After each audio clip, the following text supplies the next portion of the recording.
नमस्कार दोस्तों, आप सभी का हमारे विश्व भारती चैनल में बहुत बहुत स्वागत है। आज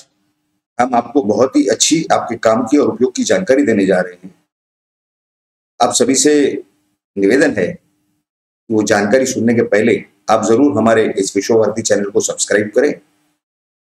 और सब्सक्राइब करते समय जो बाजू में बेल का बटन है, घंटी का बटन है, उस पर क्लिक कीजिए। वहां पर एक ऑल का ऑप्शन आएगा, आपको उस ऑल पर क्लिक कीजिए ताकि आपको हमारे वीडियोस की नोटिफिकेशन यानी जानकारी मिलती रहे और आप ऐसी अच्छी अच्छी जानकारी हमारे से हमेशा प्राप्त करते रहे। आपको हम आज ये बताने जा रहे हैं कि जो ये कई प्रदेशों में चल रहा है कि पेट्रोल और डीजल के दाम ये बहुत ज्यादा बढ़ रहे हैं और उसके लिए केंद्र सरकार के खिलाफ वहां के जो भी स्थानिक लोकतांत्रिक पार्टियां हैं, वहां के जो लोकल पार्टियां हैं उस प्रदेश की, उस प्रांत की, वो सब आंदोलन करने उठे हैं। खैर, आंदोलन करना तो उनका अधिकार है, लेकिन बहरहाल उसके पीछे की पूरी हकीकत और जानकारी ये शायद आप तक आपके लोक प्रतिनिधि हो या फिर जनप्रतिनिधि हो या ये पार्टियां या इनके कार्यकर्ता ये नहीं पहुंचाते। और ये जानकारी आपको मिलना ये आपका हक और अधिकार है। और दूसरा तो इस पेट्रोल और डीजल का दाम कैसे कम कराया जाए ये भी आपका अधिकार है। उसके लिए भी इस लोकतंत्र में, इस संविधान के जो प्रावधान है उसमें आपके लिए हर चीज का रास्ता रखा हुआ है, उसका प्रावधान किया गया है। लेकिन ये दाम कैसे कम कराए जाएंगे या क्या होगा, उसके लिए ये पूरा जो सिस्टम है ये समझना जरूरी है। इसके लिए आप सभी से निवेदन है कि आप इस वीडियो को पूरा अंत तक देखें ताकि आपको पूरी बात समझ में आए और आपको ये जो उसके प्राइसिंग का सिस्टम है या उसका जो दाम जिस तरह से तय होता है या जो भी जिस तरह से ये बढ़ रहा है या घट रहा है या क्यों हो रहा है, इसकी पूरी विस्तृत जानकारी आपको होना जरूरी है, जिसके सिवा आप कुछ नहीं कर पाएंगे।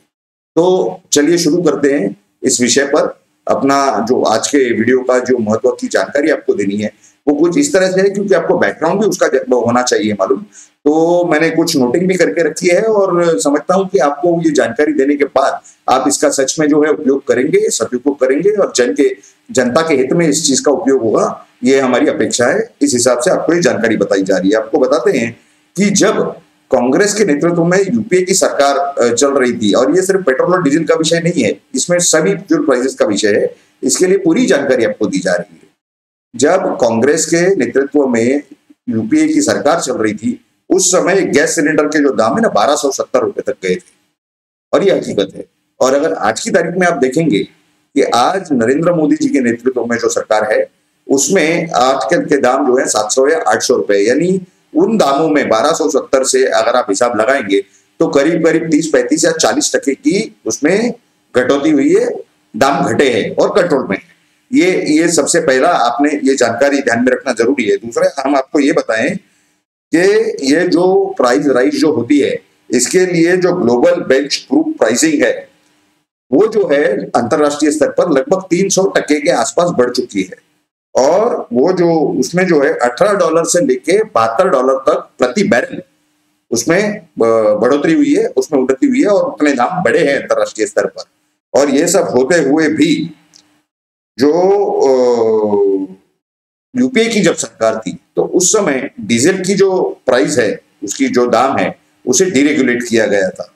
और पेट्रोल का दाम जो है डीरेगुलेट नहीं किया गया था। लेकिन अब अक्टूबर 2014 में, जबकि मुझे जो याद है मई 2014 में प्रधानमंत्री मोदी जी चुन करके आए थे, उनकी सरकार बनी थी और उसके बाद अक्टूबर 2014 में पेट्रोल की भी जो दाम है वो डीरेगुलेट किए गए। अब अगर आपको उसकी विस्तृत अगर जानकारी दी जाए कि ये जो भी दाम बढ़ रहे हैं या ज्यादा बढ़ रहे हैं, मतलब छोटी मोटी तो वो ये जो होता है उठाव और गिरावट आती रहती है, लेकिन जो ज्यादा बढ़ रहे हैं वो गैर बीजेपी प्रांत है ज्यादातर। और उसमें महत्व के प्रांत कौन से हैं, तो पंजाब है, राजस्थान है और महाराष्ट्र है। और यहाँ पर जो दाम बढ़ रहे हैं इतने ज्यादा, वो क्यों बढ़े हैं, उसके लिए कारण है। और ये कारण समझने के लिए पहले आपको ये समझना पड़ेगा कि एक्चुअली इसकी प्राइसिंग की जो स्कीम है या प्राइसिंग की जो उसकी प्रक्रिया है या उसके क्या दर है, क्या रेट है उसके, तो वो आपको उसके पहले दाम समझने पड़ेंगे, उसका ब्रेकअप समझना पड़ेगा। और वो मैं अभी आपको बता रहे हैं, हम आपको बता रहे हैं कि ये जो एक्चुअली जो प्राइस है वो कुछ 32 रुपए 97 पैसे यानी 33 रुपए के आसपास आप पकड़ लीजिए कि एक्चुअल पेट्रोल की प्राइस है। उसके जो दाम है। अब इसके बाद जो डीलर को कमीशन दिया जाता है वो समझ लीजिए कि ₹3.78 यानी ₹3.78 के आसपास है। यानी आप रफली एक ₹4 का अंदाज पकड़ लीजिए। और उसके बाद जो सेंट्रल एक्साइज है वो इस दाम के ऊपर लगता है ₹21.58। अब ये जो है ये तीनों स्टैंडर्ड है पूरे देश के लिए और इसका जो टोटल रेट होता है वो ₹58.33 यानी ₹58 भी आप पकड़ सकते हैं, ₹58.5 भी आप पकड़ सकते हैं। अब इसके बाद जो है जो दाम है वो ₹100, ₹150, ₹100 या 100 के ऊपर या 80 से 100 कैसे जाते हैं, ये सब ऊपर नीचे क्यों हो रहे हैं, उसका कारण है। उसका कारण ये है कि जो जो ये प्रांत है, प्रदेश हैं, ये लोग कुछ अभी जैसे कि जानकारी जो राजस्थान और पंजाब और महाराष्ट्र से जो कुछ जानकारी मिल रही है तो वहां पर स्टेट एक्साइज और वहां का जो सेस है राज्य सरकार का वो लोग लगा रहे हैं कुछ ₹41.67 यानी 67 पैसे, ₹41.67। अब ₹41.67 यानी ₹42 के लगभग अगर ये लोग एक्साइज और सेस लगा रहे हैं तो आप समझ के चलिए कि इसमें जो केंद्र जो अपने चार्जेस लगा रही है, टैक्सेस, जिनको कि पूरा भारत का काम देखना है, सब कुछ देखना है, वो लगा रहे हैं कुछ ₹21.58।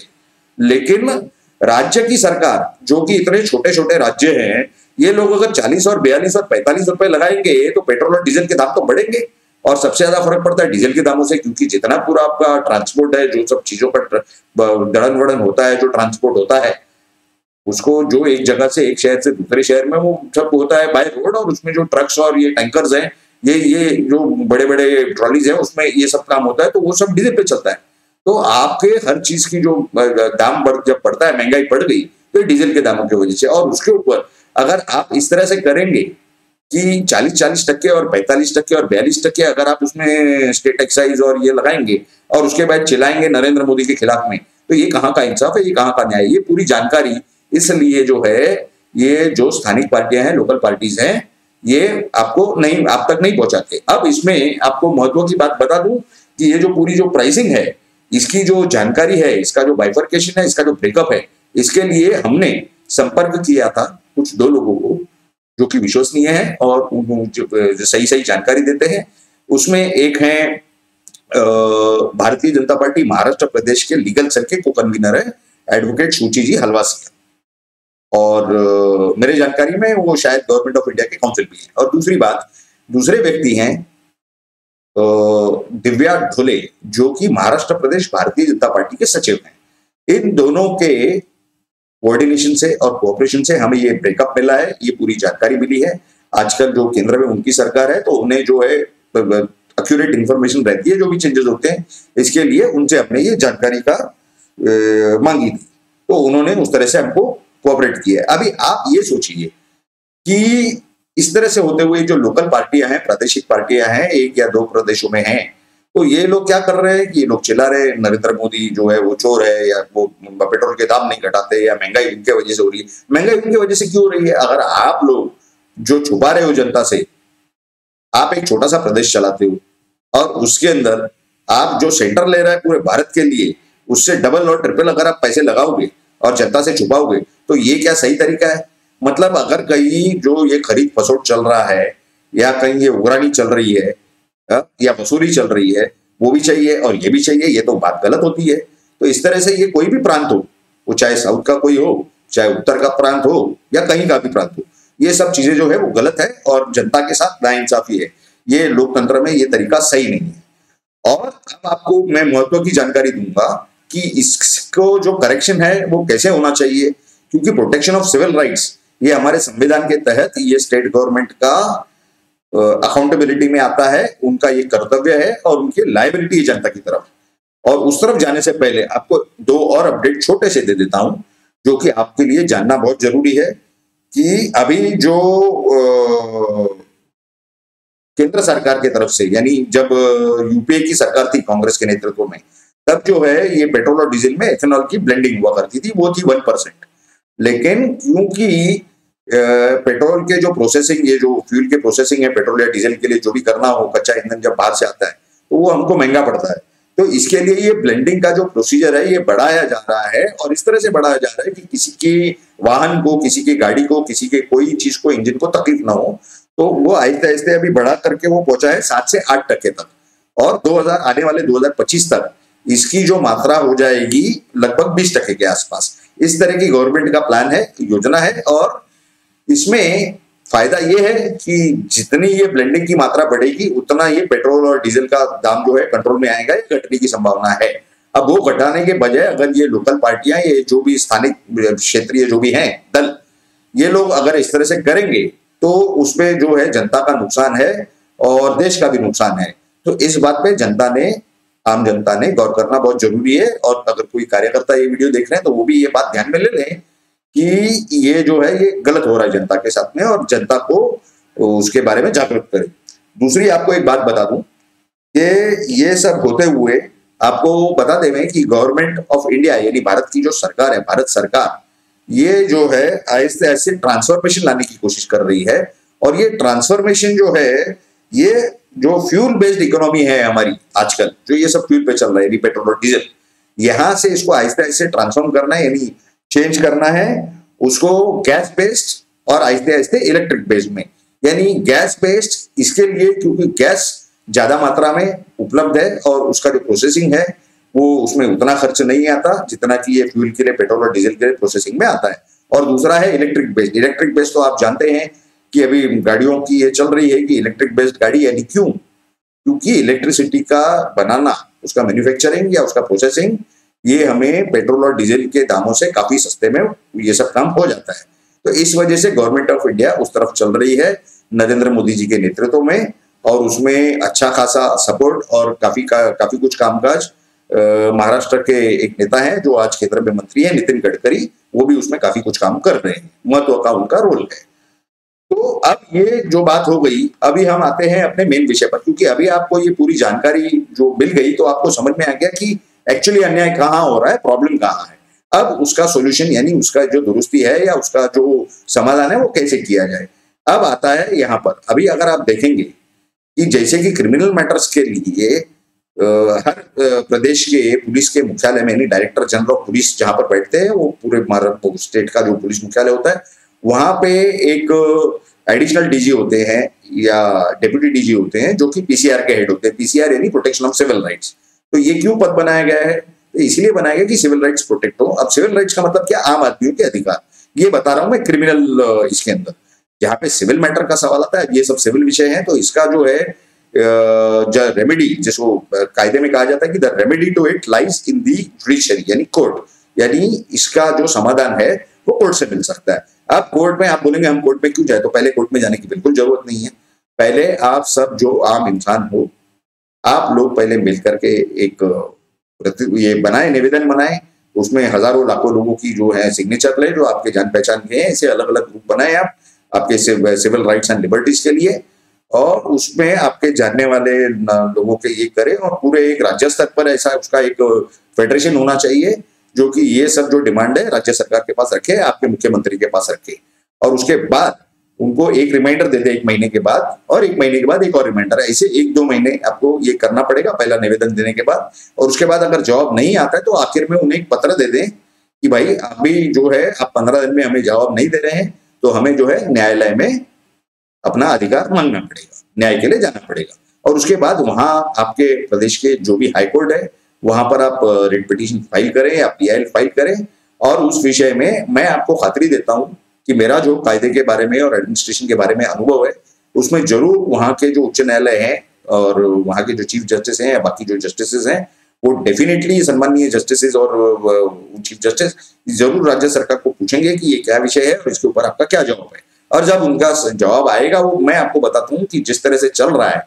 कि जो मैंने अभी आपको विषय बताया कि पूरा भारत चलाने के लिए जो टैक्स लगता है और ये सब, ये 20-22 रुपए हो रहा है, और ये लोग 40-42 और 44 रुपए लेंगे, तो ये गलत है। ये किसी के भी समझ में आएगा, इसके लिए कोई रॉकेट साइंस की जरूरत नहीं है, ये तो बात बच्चा भी आपको बता देगा कि ये गलत हो रहा है। तो उसके लिए जस्टिस को तो समझ में आता है, जो इतने पढ़े लिखे और इतने अनुभवी है, और आपको भी समझ में आ रहा होगा, तो उसका जो है तुरंत निपटारा होगा इस विषय का। और उसके बाद एक कैपिंग आ सकती है, जैसे कि अभी आपने कुछ समय पहले देखा होगा कि प्रधानमंत्री मोदी जी जो है जनता को एड्रेस कर रहे थे, और उन्होंने प्राइवेट हॉस्पिटल को जो अलाउ किया है ये वैक्सीन देने के लिए, तो उन्होंने उनके सर्विस चार्जेस पर 150 रुपए का कैपिंग रखा है। उसी तरह से हाईकोर्ट को भी अधिकार है कि वो एक आदेश दे देवे जिसमें कि एक अमाउंट नहीं होते हुए भी कुछ परसेंटेज एक कैपिंग कर दें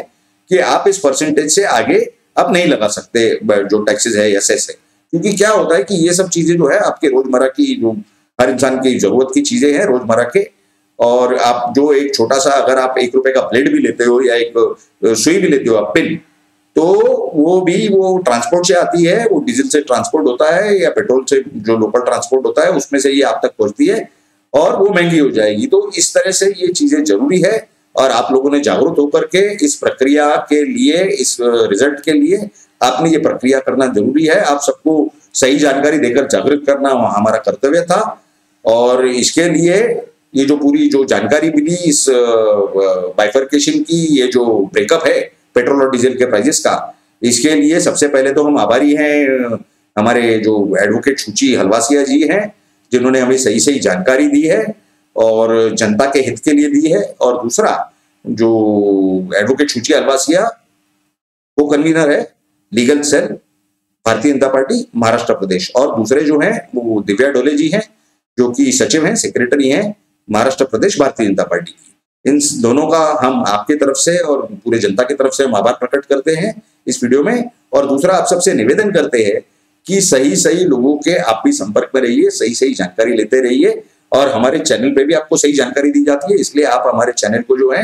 वो जरूर सब्सक्राइब कीजिए। नीचे जो बेल का बटन है वहां पर ऑल का आपको ऑप्शन मिलेगा, वहां क्लिक कीजिए ताकि आपको सही सही जानकारी मिलती रहे, हमारे वीडियोस की आपको समय पर नोटिफिकेशन मिलती रहे और आपको उसका फायदा हो, आप उसका ज्यादा से ज्यादा अपने जिंदगी में, जीवन में उसका लाभ उठाएं, फायदा उठाएं और आपका जीवन जो है वो सुखमय हो और बहुत अच्छा रहे। ये आप सभी को हमारी शुभकामनाएं हैं और आप सभी ने अपना अमूल्य समय देकर हमारे इस वीडियो को देखा, इसके लिए आप सभी का हम बहुत बहुत धन्यवाद करते हैं। और आपसे दूसरा एक निवेदन करते हैं कि अगर आपको ये वीडियो अच्छा लगा हो तो आप जरूर नीचे लाइक करें और आपका जो भी ओपिनियन हो, आपकी जो भी राय हो वो जरूर नीचे कमेंट बॉक्स में लिखें और हमारा इस वीडियो को पूरे जनता के जागृति के लिए जरूर शेयर करें ताकि सब लोग इस विषय में जागृत हो और सबको सही सही जानकारी मिले कि उनके साथ अगर छल कपट चल रहा है या नहीं चल रहा है या क्या चल रहा है। तो हमारे सारे वीडियोस जो है आप जरूर देखा करें और उनको जरूर आपके दोस्तों में, आपके परिवार में और आपके रिश्तेदारों में और आपके जो कलीग्स हैं ऑफिस में या आपके जो प्रोफेशन में, उनसे जरूर शेयर किया करें ताकि अच्छी अच्छी जानकारी सब तक जाती रहे। और उनसे भी कहिए कि हमारे इस चैनल को जरूर सब्सक्राइब करें। आप सभी का एक बार बहुत बहुत धन्यवाद।